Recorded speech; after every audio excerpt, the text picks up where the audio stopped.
नमस्ते दोस्तों, मेरे यूट्यूब चैनल पर आप सबका स्वागत है। मैं आज एक देवी गीत पचरा सुनाने जा रही हूँ। यदि आप लोग को अच्छा लगे तो मेरे चैनल को लाइक करना, सब्सक्राइब करना, शेयर करना तथा कमेंट में लिखना कैसा लगा।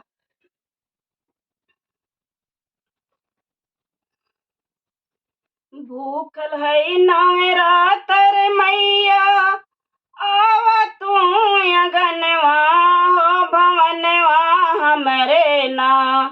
हो भवनवा हमरे ना, मैया दई द्या दर्शनवा हो अगनवा हमरे ना। मैया दई द्या दर्शनवा हो अगनवा हमरे ना।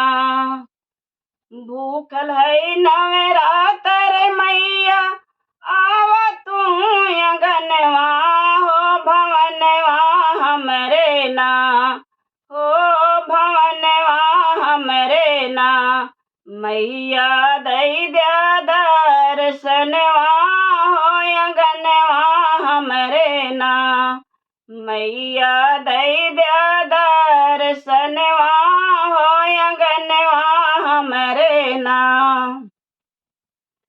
सर पे मुकुट सजैब, माथे पे बेदियवा हो सजाई देबना। हो सजाई देबना, तुहरे बालों में गजरवा हो सजाई देबना।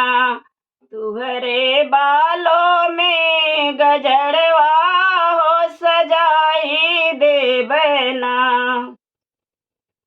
भूखल है नवरातर मैया, आवा तू अगनवा हो भवनवा हमरे ना। हो भवनवा हमरे ना, मैया दई द्या दर्शनवा हो अगनवा हमरे ना। मैया दई द्या दर्शनवा हो अगनवा हमरे ना। गल में हरवा पहिनैब, अंग पे लहंगवा हो ओढ़ाई देबना। हो ओढ़ाई देबना, तुहरे सर पे चुनरिया हो ओढ़ाई देबना। तुहरे सर पे चुनरिया हो ओढ़ाई देबना। भूखल है नवरातर मैया, आवा तू अगनवा हो भवनवा हमरे ना। हो भवनवा हमरे ना, मैया दई द्या दर्शनवा हो अगनवा हमरे ना।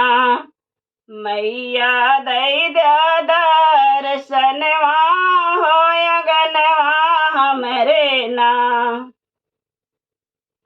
हाथ में मेहंदिया लगैब, पाँव में पयलिया हो लगाई देबना।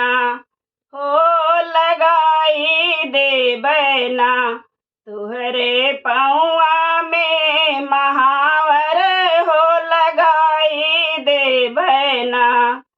तुहरे पौआ में महावर हो लगाई देबना।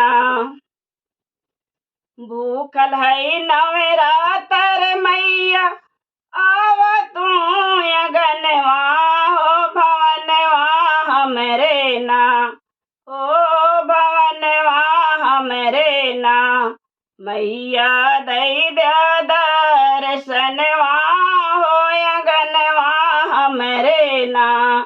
मैया दई द्या दर्शनवा हो अगनवा हमरे ना।